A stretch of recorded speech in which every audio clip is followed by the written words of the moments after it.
Boa noite. Hoje no Brasilianas.org vamos discutir as implicações geopolíticas dos atentados em Paris. O mundo inteiro ficou abalado com os ataques terroristas na capital da França, que deixaram mais de 100 mortos e 350 feridos. Os atentados foram reivindicados pelo grupo radical Estado Islâmico, movimento que hoje controla territórios no Iraque e na Síria, com tamanho equivalente ao Reino Unido. Para compreender não só por que Paris virou alvo do Estado Islâmico, mas também a intolerância contra os movimentos migratórios e o aumento do protagonismo da Rússia e de nações ocidentais no Oriente Médio, nós recebemos hoje Pedro Costa Júnior, que é cientista político e professor de Relações Internacionais das Faculdades Integradas Rio Branco e da FACAMP. Vicente Ferraro, que é mestre em Ciência Política na Escola Superior de Economia de Moscou, e de nosso estúdio de Brasília, Hussein Kalut, pesquisador da Universidade de Harvard, nos Estados Unidos. Nesse primeiro bloco, vamos entender melhor a questão arábica e essa intensificação dos conflitos entre Oriente Médio e Ocidente. Eu vou começar com o Pedro. Pedro, vamos sintetizar um pouquinho o quadro que nós chegamos agora e essa formação do Estado Islâmico. Isso, o Estado Islâmico, ou ISIS, ou Daesh, como preferirem, ele nasce num vácuo de poder deixado entre o Iraque, a mal-sucedida empreitada dos Estados Unidos no Iraque, que começou em 2003, é preciso a gente remontar essa data. Inclusive, agora recentemente, o Tony Blair, ex-ministro, primeiro-ministro inglês, fez uma autocrítica, uma meia-culpa, dizendo que foi realmente um erro estratégico a invasão no Iraque. E quando os Estados Unidos encabeçam essa empreitada, que nós temos que lembrar também, foi contra o aval do Conselho de Segurança da ONU, 3 dos 5 membros permanentes vetaram a entrada dos Estados Unidos no Iraque naquele momento. Também foi sobre o contestado argumento da chamada guerra preventiva, que também e depois se descobriu com o tempo que não havia armas de destruição em massa sendo forjadas lá pelo Saddam. Inclusive teve o conluio da própria grande imprensa americana, né? Exatamente, também fez parte, né, desse debate. E ali os Estados Unidos entraram, portanto, já de uma maneira, já no começo já começou mal, porque foi sobre um argumento falacioso, e não havia um projeto depois de reconstrução do Iraque. Então o que você tem no norte do Iraque? Você tem um vácuo de poder, mas em relações internacionais, em política internacional não existe vácuo. Se um sai, outro entra, outro ocupa. E os sunitas, que eram quem estava sobre o governo do Saddam Hussein na época, muitos dissidentes vão ser excluídos no novo governo do Iraque, que é um governo xiita, e vão se juntar a uma facção mais radical da Al-Qaeda, que foi quem empreendeu os ataques de 2001, 11 de setembro, e vão formar esse chamado Estado Islâmico, ou ISIS. E dali eles migram para a Síria também, aonde também ocorre o bombardeio ocidental, a chamada Guerra Civil, tentando derrubar o Bashar al-Assad de um lado, de outro lado ele resistindo. Ele é, digamos assim, o último desdobramento da Primavera Árabe, que não deu certo, ele se mantém. Então, nesse vácuo de poder da Síria, nesse vácuo de poder do Iraque, nasce essa organização que depois ganha o mundo todo por saber usar com muita maestria os meios de comunicação, a internet, e projetam seus vídeos para o mundo todo, conseguindo arrebatar, inclusive, jovens vindos da Europa, né? Só para antecipar, nós vamos discutir isso aqui, mas é preciso lembrar já de cara, é importante marcar isso aqui, que os atentados cometidos na Europa foram por europeus, não foram por sírios, nem por moradores do Oriente Médio, mas foram por franceses e belgas. Que maluquice. Eu queria ver com a Hussein em Brasília. Hussein, explica um pouquinho como que era esse equilíbrio que se dava em torno do Saddam Hussein. Como que era o jogo de forças enquanto Saddam Hussein governava?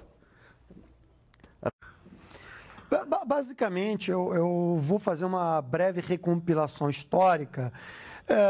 O Saddam Hussein, quando ele emerge ao poder a partir da fundação do partido Al-Baas, ele não tinha característica sunita, muito menos xiita, tá bem?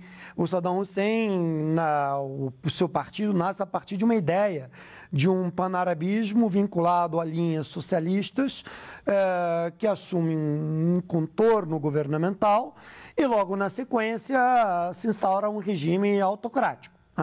Esse é o primeiro momento. Em dado momento, você tem minorias curdas e a população xiita que se sente excluída desse processo político e passa a se rebelar contra o partido baasista. E a partir desse momento há uma repressão, tanto aos curdos quanto aos xiitas, e a partir desse momento há uma cisão no contexto iraquiano, de natureza, vamos dizer assim, pseudo-sectária. Né? A derrubada do regime de Saddam Hussein no Iraque, a partir da intervenção americana, ela basicamente leva a um redesenho interno da política iraquiana, com o desmantelamento do partido Baas, e os americanos decidem, então, fazer um fracionamento político com base na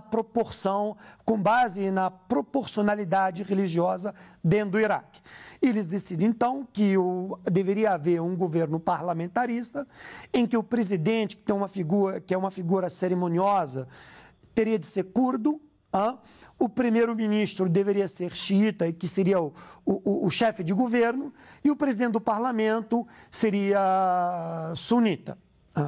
Mas, até esse momento, a clivagem sectária havia sido amainada, vamos dizer assim. Essa divisão ela volta a se aflorar no segundo mandato do governo de Nouri al-Maliki, diria, nos últimos 5 anos, quando há uma aproximação política entre o Iraque e o Irã. Né? Agora, evidentemente, o vácuo de poder ocorrido no período pós-intervenção americana até o governo de Nouri al-Maliki, as forças sunitas, porque também temos que lembrar que houve um desmantelamento das instituições iraquianas, né? Desmantelamento do aparato estatal, inclusive desmantelamento do exército. Então, muitos desses funcionários públicos e muitos dos ex-integrantes das Forças Armadas iraquianas, eles criam suas próprias milícias, criam seus próprios aparatos de segurança em algumas regiões do Iraque e passam a receber financiamento externo, a partir de governos do Golfo Pérsico, e organizam o que eles chamam de Al-Qaeda no Iraque, ou Munassirin al-Sharia, os movimentos combatentes pró-Sharia no Iraque. E a partir desse momento que começa toda a história até a conjuntura atual. Vicente, dentro desse equilíbrio do Oriente Médio, como é que ficam os demais países da região, a Rússia, particularmente quando começam esses movimentos? E para entendermos a posição da Rússia nesse conflito, nós precisamos voltar um pouco no período que era a União Soviética ainda. Quem estava na Síria no período da União Soviética, no começo da década de 70? O pai do Bashar al-Assad, Hafez al-Assad. Então, ele governou por 30 anos, era um dos maiores aliados da Rússia no Oriente Médio, era um ponto muito estratégico. Ali, a Rússia construiu a sua única base hoje no Mar Mediterrâneo, no porto de Tartus, o que é, do ponto de vista geopolítico, é essencial para os interesses russos, do ponto de vista militar também. E com a queda da União Soviética, essa aliança com a Síria enfraqueceu muito, mesmo porque a Rússia perdeu os recursos, a dívida que a Síria, a União Soviética doava muitos alimentos, armamentos para a Síria, e com o enfraquecimento da Rússia, após a queda da União Soviética, a Rússia perdeu esse poder econômico para manter a Síria como um aliado forte. Mas mesmo assim a Síria se manteve ali como um aliado latente. Com a recuperação econômica da Rússia após a chegada do Putin ao poder, com o crescimento do preço do petróleo, com esse crescimento todo que a Rússia teve, o gás também, com o gás, o petróleo, o gás e outros recursos energéticos que a Rússia exporta, com esse crescimento econômico, a Rússia recuperou o seu poder geopolítico na região, principalmente na Síria, e conseguiu formar novos acordos com a Síria. Antes da Primavera Árabe chegar à Síria, já havia um restabelecimento das relações militares entre a Rússia e a Síria. E um segundo ponto para entendermos o posicionamento da Rússia hoje nessa região são as chamadas revoluções coloridas. As revoluções coloridas que atingem a esfera de interesse da Rússia, a primeira, que foi o ponto estratégico que prejudicou as relações com o Ocidente, foi a Revolução Colorida na Geórgia, em 2003.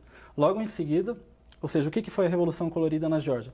Foi o Ocidente apoiando a eleição de um líder que era contra os interesses da Rússia na Geórgia. Um líder que claramente se opunha aos interesses da Rússia. E como era esse apoio? Era um apoio, né, segundo fontes russas, não era apenas um apoio midiático, era um apoio econômico, diversos tipos de apoio que o Ocidente, a União Europeia e os Estados Unidos, se utilizaram para derrubar esses líderes pró-Rússia ou apoiar a queda desses líderes pró-Rússia no espaço de interesse da Rússia. O primeiro foi a Geórgia, em 2003, depois, no final de 2004, em 2005, teve algo semelhante na Ucrânia, que é mais próximo ainda da Rússia. Em 2009, teve na Moldávia. Nós tivemos em outros países da Ásia Central, mas foi em 2007, na famosa Conferência de Munique, que o Putin deixou claro que ele não mais toleraria essa interferência do Ocidente nesses países. Só para entender, essas manifestações, o Ocidente entrava para apoiar grupos que já estavam rebelados ou tinha um papel de insuflar também? A Rússia defende que o Ocidente tinha esses dois papéis, ou seja, a mídia ocidental passa como se tivesse sido um movimento plenamente autóctone dessas regiões.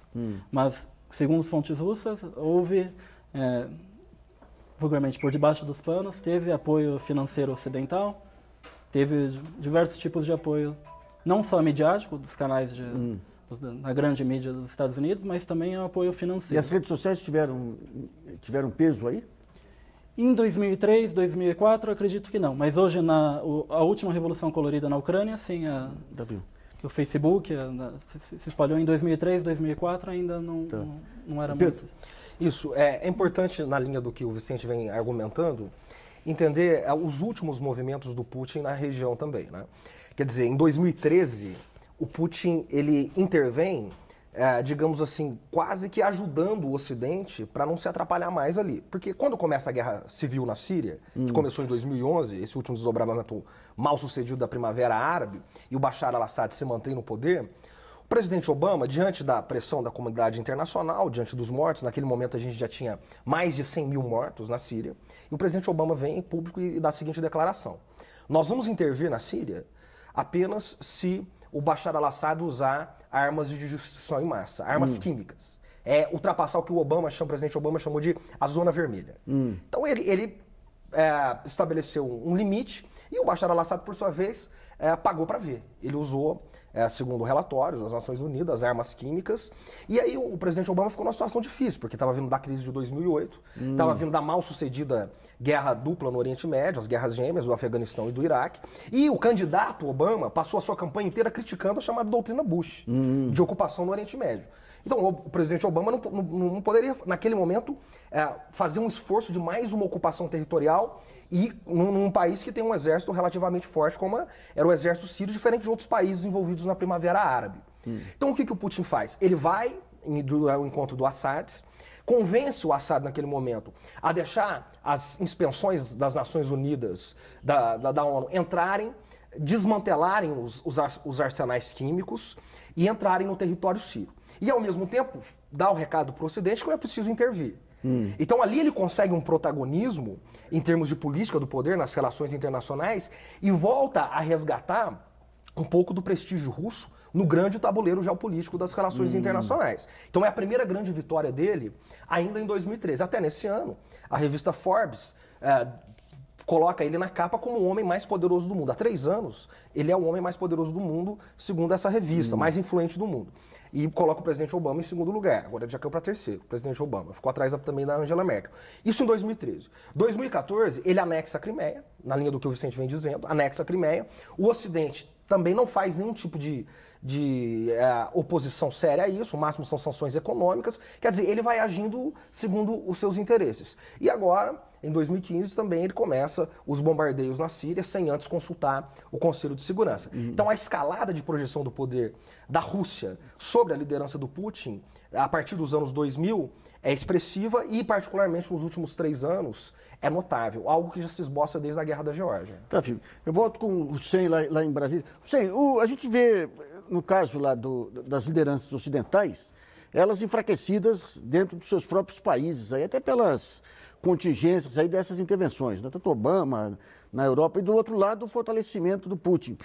Em que digamos, essas situações circunstanciais de enfraquecimento das lideranças ocidentais estão influindo no equilíbrio de forças aí do Oriente Médio?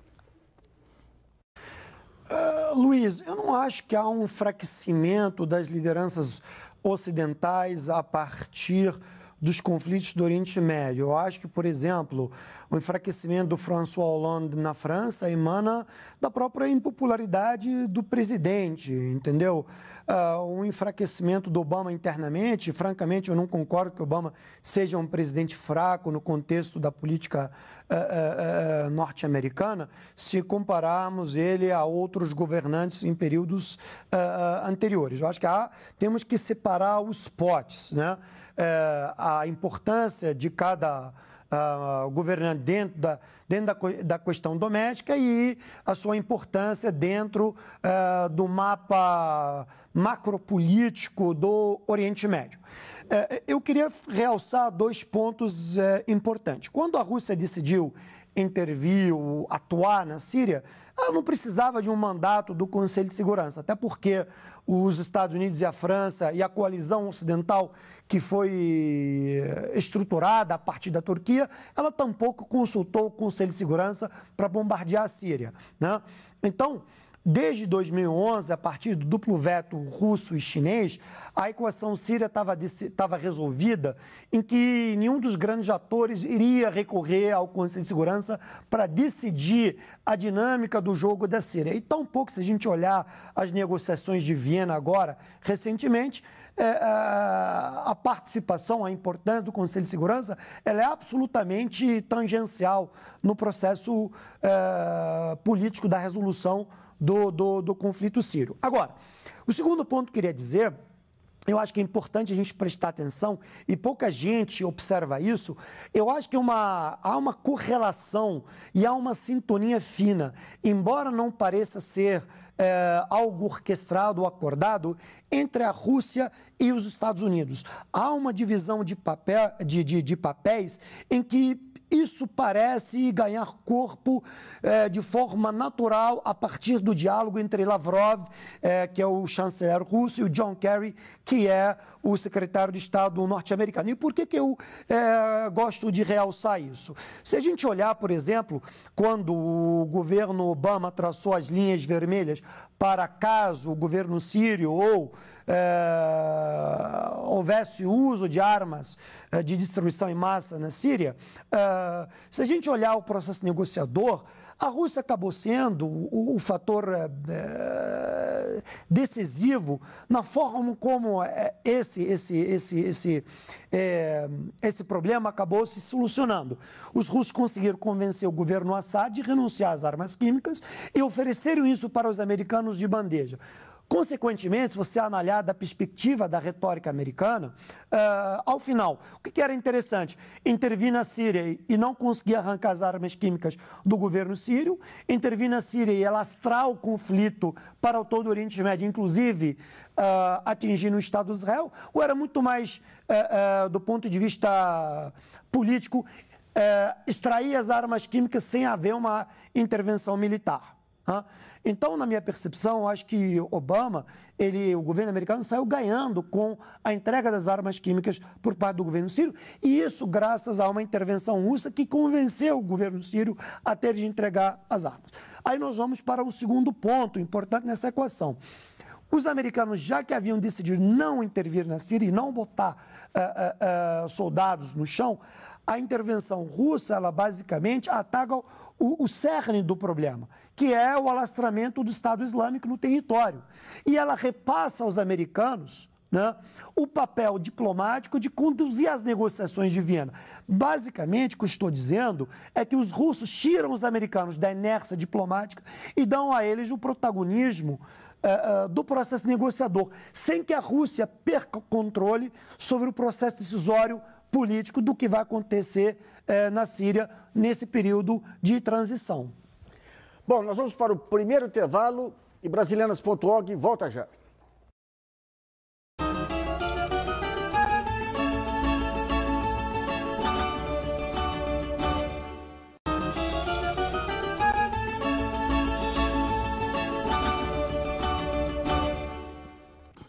Voltamos a apresentar o programa Brasilianas.org, que discute hoje a configuração geopolítica mundial após os atentados em Paris. Nesse segundo bloco, vamos discutir mais a fundo aí os movimentos migratórios e a intolerância aos refugiados na Europa. Mas antes, você estava querendo também comentar sobre o que o Hussein disse, né? Sim, o Hussein tocou no ponto do Conselho de Segurança da ONU e da relação da Rússia com a China.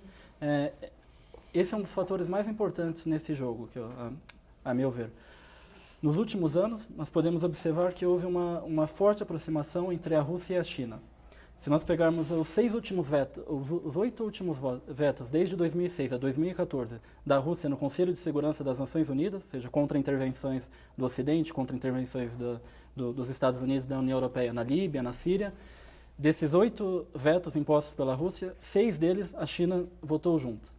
Ou seja, a participação da China nesse veto não era essencial. A resolução ia ser vetada independente da participação da China. Mas a China quis deixar claro que ela estava ao lado da Rússia nessa situação. E além do jogo dentro do Conselho de Segurança, nós temos ainda os BRICS, que é uma tentativa da Rússia se aproximar com outros países, tendo em vista as relações que ela está perdendo com a Europa agora, principalmente após o conflito na Ucrânia. E como alguns países dos BRICS não veem os BRICS como uma organização muito politizada, muito ideologizada, a Rússia criou um segundo mecanismo, que é a Organização do Tratado de Cooperação de Xangai. Então, ela conseguiu tirar o Brasil, a Índia, o Brasil e a Índia principalmente, que são os que não querem essa politização dos BRICS, e se aproximar da China. Ou seja, eles têm os BRICS como uma organização mais econômica e, ao mesmo tempo, como uma organização mais politizada e com um teor mais pragmático do ponto de vista econômico, uma relação com a China. São 2 órgãos. A China está tanto nos BRICS quanto nessa organização do Tratado de Cooperação de Xangai. Tá.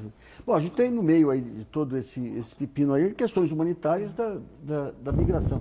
Como é que ficam os organismos multilaterais nesse momento, ante esse recrudescimento aí do terror e da intolerância? Os organismos multilaterais eles têm se mostrado bastante ineficientes, desde que estourou todo esse conflito no Oriente Médio, especificamente na Síria. Quer dizer, se a gente vai para os números são draconianos. Nós temos na Síria uma população de mais ou menos 22 milhões de habitantes. Desses 22 milhões, mais da metade já mudaram de casa, já migraram. Que loucura. Você tem 7 milhões que migraram dentro da Síria, que não saíram, que são migrantes, saíram do norte para o sul, do leste para o oeste, o que é extremamente constrangedor. Você deixa a sua casa, você tem uma plantação, você tem um comércio, deixa todos os seus bens, né? Ninguém sai migrando aí com uma televisão de plasma nas costas. Então, você vai para lugares inóspitos, mas ainda dentro do país. E de 4 a 5 milhões, Nassif, já saíram da Síria.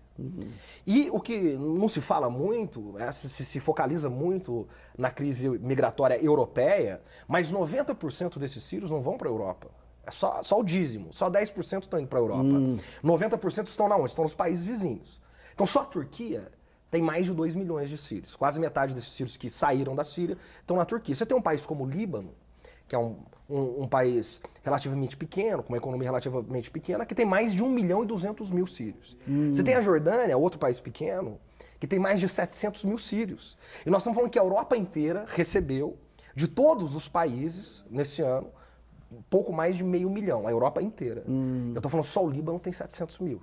Então, 10% só desses sírios estão indo para a Europa. E aí, é importante a gente chamar a atenção que, mesmo assim, metade de todos os imigrantes que entram na Europa hoje, que eles estão vindo de vários países, do Iraque, do Afeganistão, da Eritreia, mas metade desses que estão entrando são sírios. Então, nessas imagens que a gente vê, de cada 10 que a gente vê entrando na Europa, naqueles botes, muitos nem sequer completam a travessia, metade são sírios. Então, é uma crise que nós temos que marcar aqui, que ela é humanitária. Ela não tem, portanto, o que é humanitário? Ela está acima das nações, ela está acima de gêneros, ela está acima de raça, de religião, de credo. É uma crise humanitária.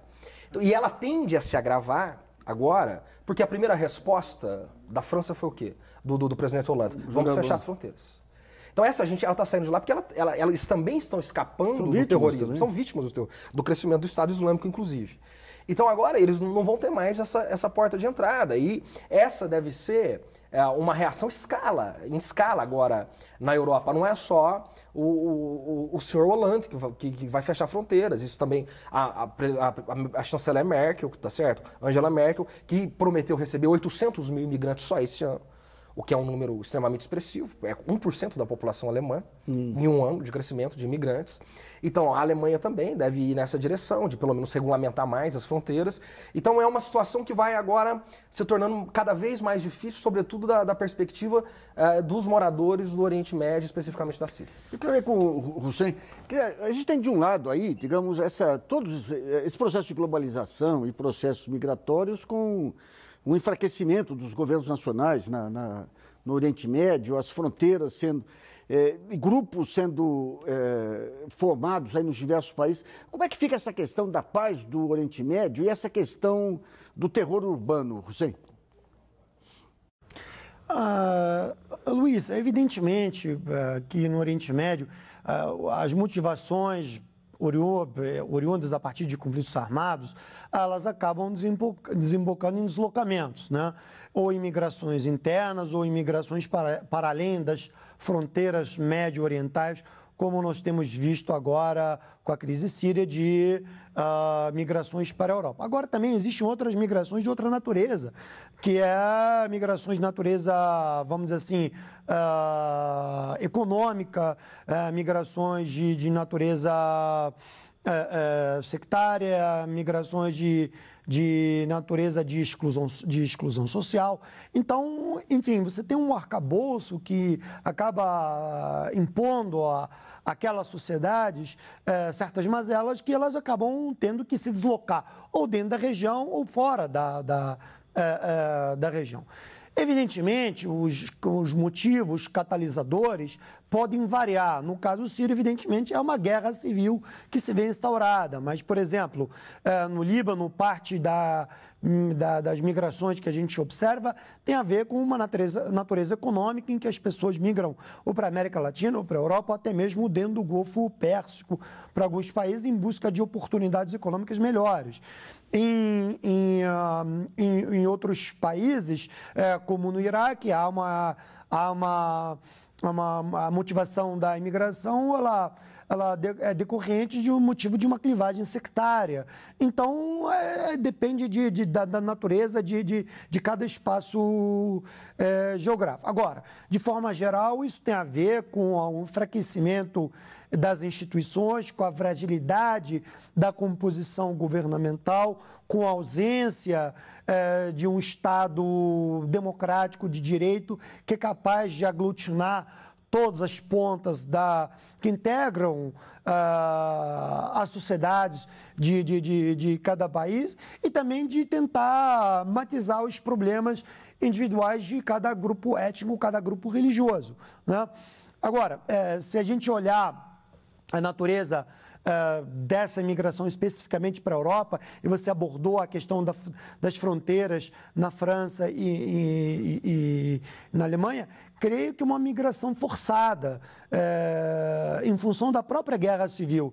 Não acho que os sírios que estão indo para a Alemanha ou para a França estão indo felizes para os países europeus, até porque eles sabem muito bem que ao chegar naqueles países, o nível, o grau de rejeição ou de xenofobia ele é um pouco considerável. Não é fácil eles conseguirem se integrar àquelas sociedades, né?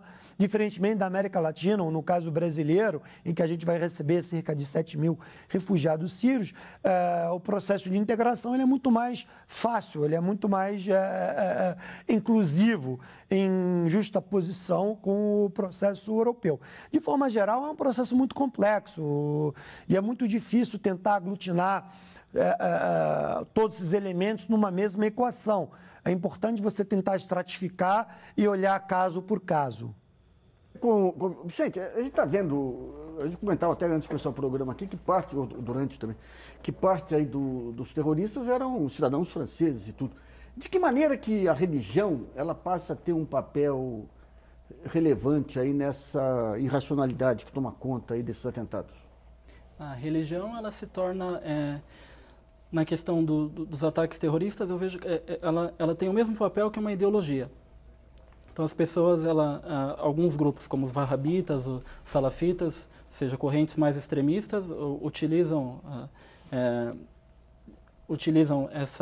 esse tipo de ideologia, esse sectarismo dentro do islamismo, e eles conseguem uma adesão muito grande exatamente das camadas mais pobres, exatamente das camadas que têm mais dificuldades em ter uma ascensão social, principalmente nas periferias das grandes cidades europeias, por exemplo, nas periferias de Paris. Não necessariamente precisa vir alguém da Síria para Paris.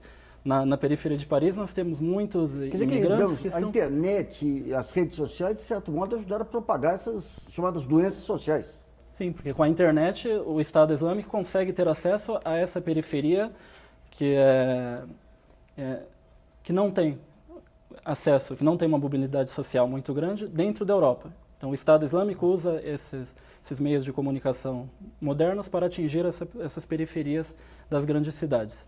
Esse negócio da intolerância é um aviso aqui para o Brasil também, à medida em que você tem candente isso aí no mundo inteiro, e aqui você começa com esse discurso do ódio permanente nos veículos e tudo, você está criando aqui um caldinho também terrível aí, né? E, Nassif, eu gostaria de agregar só dentro da Rússia, né, essa questão dentro da Rússia. A Rússia é o segundo país do mundo em número de imigrantes, ou seja, só perde para os Estados Unidos. Os imigrantes da Rússia não vêm da Síria, mas vêm de outras regiões onde há uma proliferação desse sectarismo dentro do mundo islâmico, ou seja, dos wahhabitas, dos salafitas. Muitos vêm das ex-repúblicas soviéticas da Ásia Central, como Uzbequistão, Quirguistão, Tajiquistão. Em algumas dessas regiões já foi constatada a proliferação do Talibã e de outros grupos ali que estão próximos ao norte do Afeganistão. E é um medo muito grande por parte do governo russo de que eles possam promover mais atentados dentro da Rússia. Além desses imigrantes, dentro da Rússia há muitas regiões muçulmanas. Mas regiões onde mais de 90% da população é muçulmana. Obviamente, a maioria é de uma confissão moderada, mas dentro dessas regiões, principalmente no Cáucaso Norte, existem as correntes mais extremistas, como é o caso da Chechênia, da Ingushétia, do Daguestão e de outras repúblicas ali da Ásia Central. Nós tivemos casos, eles defendem, além do separatismo, além da separação do Estado, da Federação Russa, eles defendem a criação de um Estado Islâmico ali na região do Cáucaso. Então nós tivemos atentados terroristas no final de 2013 em Volgogrado, tivemos 3 atentados numa única cidade, a antiga Stalingrado. Em 2011 tivemos atentado no maior aeroporto de Moscou, em 2010 em 2 estações de metrô de Moscou. Em 2004 tivemos aquela escola na cidade de Beslan, vocês devem lembrar que mais de 300 crianças foram assassinadas num único atentado. Em 2002 tivemos o sequestro ao teatro Dubrovka em Moscou, onde mais de... Quer dizer, você tinha uma ordem férrea no mundo, com todos os seus defeitos e vícios e tudo. Quando você desmonta aquela ordem, a própria política entra em xeque e a religião... Sim, a Rússia é uma das maiores vítimas dessa corrente extremista moderna. E é interessante notar que nós temos acesso apenas aos atentados que são cometidos em Moscou, nas grandes cidades. Mas cada ano, dezenas de atentados são cometidos em pequenas cidades do interior da Rússia, ali na região do Cáucaso, e que nem mesmo nos noticiários de Moscou essas notícias chegam. Mas todo ano... Que coisa. Ô Pedro, como é que você vê? Dá para parar o mundo aí? Dá para parar o mundo para a gente descer, né? Olha, a situação é muito grave, porque você tocou num ponto nevrálgico aí, Nassif, que é a questão do aumento do ódio. Então, se você pega os últimos movimentos dentro da Europa, nós temos que lembrar que dentro de Paris, só dentro da França, e mais concentrado em Paris, nós temos mais de 5 milhões de muçulmanos que vivem lá. É quase 10% da população da França. É a maior população muçulmana dentro da Europa. Então a pergunta é, como é que esses muçulmanos vão viver agora? Porque é preciso lembrar que a Europa vive uma recessão econômica draconiana desde 2010, 2011, isso vem se acentuando. Então a taxa de desemprego na França hoje é acima dos 2 dígitos, é mais de 10%. Então o discurso que se faz hoje na França, dos partidos mais à direita, da extrema-direita, e aí tem o Front National, da Marine Le Pen, que hoje lidera as pesquisas presidenciais para as próximas eleições na França. Ela já saiu fazendo discursos contundentes, discursos muito na direção da xenofobia. Então, esse cenário agora ele aumenta a xenofobia, ele aumenta a islamofobia. E o que esse movimento da extrema-direita argumenta é o seguinte: olha, esses imigrantes vêm aqui e eles vêm ou roubar o nosso emprego, porque a crise econômica acentua esse quadro, ou eles vêm jogar bomba no nosso quintal. Então, a gente não pode aceitar mais essas pessoas aqui. Esse discurso ganha força. E não ganha força só na França, ganha muita força na França, mas ganha força também na Bélgica, ganha força também na Grécia, onde tem o Partido Aurora Dourada, ganha forças com movimentos neonazistas dentro da Alemanha. Diversos abrigos de refugiados foram atingidos nesse ano dentro da Alemanha, foram atacados durante a noite, foram incendiados. Então, quer dizer, esse movimento agora, do nós contra eles, o discurso do ódio, a islamofobia, a xenofobia, tudo isso vai aquecendo dentro da Europa. E nós não podemos descartar, infelizmente, a possibilidade de repetir novos movimentos como esse de sexta-feira 13. E cada vez que vem um movimento desse, esse discurso se torna mais poderoso. O que joga em xeque o próprio Tratado de Livre Circulação dentro da União Europeia, que é um dos tratados mais importantes, o Tratado de Schengen, que começa a ser colocado em xeque agora, a livre circulação dentro da Europa. Então a Europa vai retomando o pronacionalismo. Me lembro aqui de uma frase do estadista francês do século XX, Charles de Gaulle, que dizia o seguinte: a Europa é formada por nações indestrutíveis. Então, quer dizer, o nacionalismo, e sobretudo na França, o nacionalismo francês é muito forte, e ele vai ganhando proeminência com isso, e o discurso da exclusão vai aumentando. E aí, para fechar o raciocínio, quanto mais o discurso da exclusão aumenta, porque nós temos que olhar numa perspectiva sistêmica, mais você tem, na linha do que o Vicente dizia, jovens vulneráveis que se sentem excluídos para poder se tornar alvo fácil para serem arregimentados por organizações radicais como o ISIS. É o grande embate da globalização e ainda falamos em armas muito mais poderosas que hoje estão acessíveis, né? Bom, vamos fazer um intervalo para o segundo bloco e voltamos daqui a pouquinho.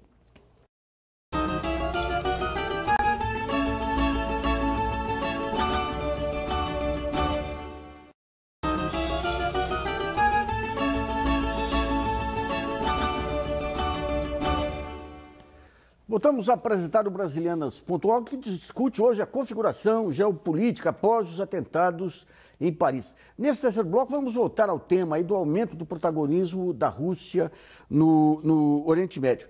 Eu queria perguntar para o Vicente. Vicente, a Rússia ela teve a fase de crise, o desmonte da União Soviética, depois teve o boom do petróleo e do gás, o gasoduto. Agora você tem uma queda dos preços do petróleo também. Como é que fica a situação econômica da Rússia dentro desse quadro aí? Então, é importante voltar desde o início dos anos 2000, quando a Rússia estava quebrada e o Putin chegou ao poder. O Putin ele deu início a uma série de reformas que centralizou o sistema político russo. Na época do Yeltsin houve uma proto-democracia com muitos partidos, com uma abertura política muito grande, mas quando o Putin chegou ele já fez uma centralização partidária, ou seja, hoje o partido dele reina dentro do Congresso, o partido Reino Unido. Ele fez uma centralização de todas as regiões da Rússia também. Antigamente, quando o Estado russo se enfraqueceu, os separatismos ganharam força, principalmente nas regiões islâmicas. Esse separatismo das regiões islâmicas, principalmente, levou a uma desordem do Estado em si. Começaram a fazer leis que iam contra a Constituição Federal. O país virou uma anarquia. O Putin conseguiu centralizar isso. Uma das medidas que ele tomou foi a nomeação de governadores. Ou seja, foi uma política muito parecida à de Vargas. Ele aboliu a eleição direta para governador. Nisso, ele enfraqueceu todos os governadores regionais e passou a indicar todos os governadores. E com isso ele centralizou, e só em 2015 que houve essa abertura agora, as eleições para governadores estão voltando. Ou seja, ele deu conseguiu organizar o Estado que estava esfacelado. Então os russos eles associaram A democracia, a crise política, a crise econômica. E o Putin, com essa centralização, em certos pontos até mesmo autoritária, com essa centralização, ele conseguiu organizar o Estado. Então, os russos eles associam assim, centralização, Estado forte, positivo para o país, crescimento econômico. Descentralização, democracia, crise. Aqueles grupos privados que surgem lá naquele período de abertura foram todos enquadrados? Foram todos enquadrados e hoje se inserem dentro, os governadores foram submetidos, isso na Rússia é chamado de estrutura vertical de poder. Então, ele instituiu essa estrutura vertical. Então, os governadores estão submetidos, os partidos políticos estão submetidos, estão todos dentro dessa ordem, dessa estrutura vertical de poder. Mas como a crise do petróleo afeta a Rússia, né? É interessante observar que durante o crescimento, durante esse alto crescimento econômico, boa parte das reservas que entraram no estado dos ingressos do Estado russo foram utilizadas para constituir uma reserva. Então a Rússia gastava de cada 10 dólares que a Rússia ganhava, ela gastava apenas 2, 3.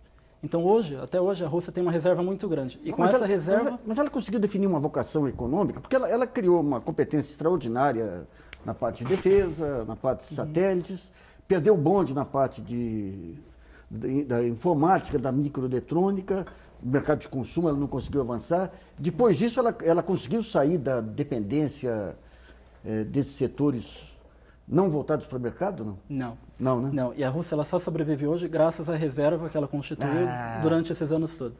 Então, e aí, onde é que entra a questão da Ucrânia e a questão da Síria? Exatamente agora que os russos estão sentindo essa queda na economia, na inflação de mais de 14% ao ano, ou seja, os russos já estão sentindo isso. Aonde que a Síria se insere isso? A partir do momento de que a Rússia está em guerra com a Síria, está em guerra contra o mal do mundo hoje, no Estado Islâmico, isso reaflora o sentimento nacionalista da população, isso desvia os olhares para a crise econômica. Então, Putin soube usar a questão da Ucrânia e da Síria muito bem. A partir do momento que você tem uma crise econômica, você utiliza um conflito externo, um inimigo externo, para aflorar o nacionalismo e manter o controle.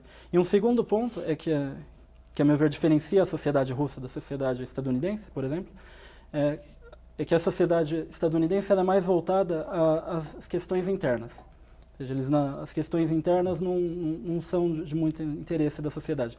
Agora, 3 anos morando na Rússia, me pareceu que para a sociedade russa, as questões internas, a posição da Rússia no cenário internacional, tem um valor muito grande para os russos. Então, os russos estão dispostos a sacrificar o bem-estar econômico deles, por exemplo, com a volta da Crimeia ao Estado russo, estão dispostos a sacrificar o bem-estar. Como a Alemanha com a unificação também? Sim. Então, eles estão sacrificando esse bem-estar econômico em troca de um ganho geopolítico internacional, mas que para um cidadão médio russo comum não vai influenciar em nada. Pelo contrário, é capaz de sofrer perdas, inclusive. Vamos para Brasília com a Rússia. Hussein, essa entrada da Rússia atacando o Estado Islâmico também, quais as consequências, os resultados e consequências que você prevê?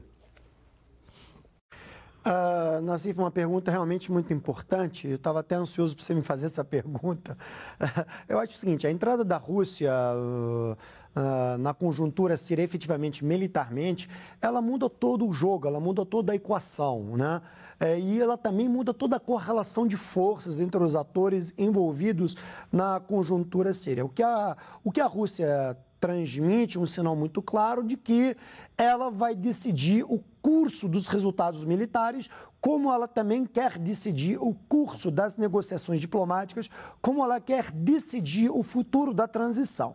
Esses são os 3 pontos que a Rússia deixa muito claro e os sinais que ela transmite de uma forma extremamente contundente. A entrada da Rússia, ela quer dizer o quê? Ela muda a balança de poder. E, como em inglês chama, é um game changer no jogo. E o que a Rússia procura demonstrar é que o combate, o pseudo-combate ao Estado Islâmico, assumido a partir da coalizão ocidental baseada na Turquia, é um grande jogo de cena. Na verdade, nunca houve, de fato, um combate ao Estado Islâmico a partir das forças aéreas americanas, ou europeias, britânicas, ou francesas, ou outras baseadas na Turquia. Porque o Estado Islâmico ele continuava avançando, continuava se alastrando num território. O que, na minha interpretação, isso significa, e na leitura russa estratégica, na leitura estratégica da Rússia, isso era interpretado que a intervenção americana, europeia de forma geral, era o quê? Para apenas salvaguardar territórios conquistados pela oposição, e aí eles bombardeavam o Estado Islâmico, e na medida em que o Estado Islâmico avançava sobre Damasco e sobre as posições do regime, eles facilitavam estrategicamente, militarmente, esse avanço. Né? Então, ali se caracterizava a seguinte situação, a fragmentação da Síria, né? Em que o regime se isolaria a partir da fronteira leste da Síria, na margem do Mediterrâneo. O Estado Islâmico ficava com a faixa oeste, a faixa centro-leste da Síria, na fronteira com o Iraque, os curdos ficavam na parte norte, e ali se caracterizava, na verdade, literalmente a fragmentação da Síria. Então, na interpretação ocidental, já que não dava para derrubar o Bashar al-Assad, e já que não dava para convencer a Rússia de que tem que haver uma transição, então vamos criar um cenário, de fato, de fragmentação. Na medida em que a Rússia decide intervir, decide bombardear as posições do ISIS, inclusive algumas posições dos rebeldes, ela muda toda a configuração, ela permite com que o exército sírio volte e recupere território perdido. Na medida em que o exército sírio recupera território perdido, muda na balança diplomática o processo de negociação, porque o processo político ele é sedimentado a partir da realidade no solo, a partir da realidade militar em terra. Então, a entrada da Rússia, ela muda toda a ornamentação política e diplomática sobre a conjuntura síria. Se você olhar, por exemplo, o processo de negociação de Viena, eles impõem a participação do Irã contra a vontade americana, contra a vontade europeia e até contra a vontade da Arábia Saudita e da Turquia, né? Deixando muito claro que o Irã é um ator-chave no processo de negociação. Se você pegar a declaração final de Viena, que é composta por 9 itens, você vai ver 3 itens decisivos na declaração. O item número 2, o item número 6 e o item número 8. E o que esses itens querem dizer? O item número 2, ele é relacionado à preservação das instituições estatais, né? Que as instituições estatais devem permanecer intactas, né? O item número 6, ele se relaciona ao combate do terrorismo, do Estado Islâmico e de todas as células conectadas a essa teia. Isso, na verdade, é uma alusão de que tem que se combater quem financia e quem ajuda a organizar. E o item número 8, que para mim é o crucial, e diz o seguinte, o processo de negociação e eventual processo de transição, ele precisa ser decidido de forma soberana pelo povo sírio, a partir de eleições feitas nas Sírias e a partir de entendimento político, resultado de entendimento entre os sírios no contexto político intra-síria, né? Isso basicamente exclui qualquer fator externo. Historicamente, desde 2011, se a gente olhar, é exatamente que a Rússia defendia, exatamente que o Irã vinha defendendo nos últimos anos. Então, o resultado das negociações de Viena é uma clara vitória do poder político e diplomático da Rússia e a forma como a Rússia mudou o jogo ao surpreender a partir da sua intervenção militar. Pedro, essa questão das relações da Rússia já foi colocado aqui em relação aos BRICS, como é que está aí, em relação aos Estados Unidos, em relação à União Europeia, em que pé que devem caminhar essas relações? Olha, é impressionante, se a gente pega os movimentos dos últimos dias, a gente vê, nós podemos perceber a aproximação entre Rússia e França, a aproximação entre o Putin e o Hollande. Quer dizer, o Putin, ele consegue projetar o poder russo nestes dias, né, de uma maneira muito simbólica. Se a gente pegar a última Assembleia Geral das Nações Unidas, um pouco antes daquela fatídica sexta-feira 13, o presidente Obama vai à Assembleia Geral e diz o seguinte: hoje nós precisamos, a comunidade internacional precisa se solidarizar com o problema da crise migratória na Europa. Para a gente resolver a crise migratória na Europa, é preciso destruir o Estado Islâmico na Síria e derrubar o governo do Bashar al-Assad. Ele sai da Assembleia Geral, entra na tribuna da Assembleia Geral, Vladimir Putin. Ele diz, olha, nós precisamos nos solidarizar a comunidade internacional com o problema da crise migratória na Europa. Para resolver o problema da crise migratória na Europa, nós precisamos destruir o Estado Islâmico e fortalecer o regime do Bashar al-Assad. Algum tempo depois, quando Putin entra e começa a bombardear as bases do Estado Islâmico, e ele não acerta só as bases do Estado Islâmico, ele também acerta o grupo dos chamados rebeldes moderados, que são financiados, treinados e apoiados pelo eixo anglo-saxão, Estados Unidos e Inglaterra.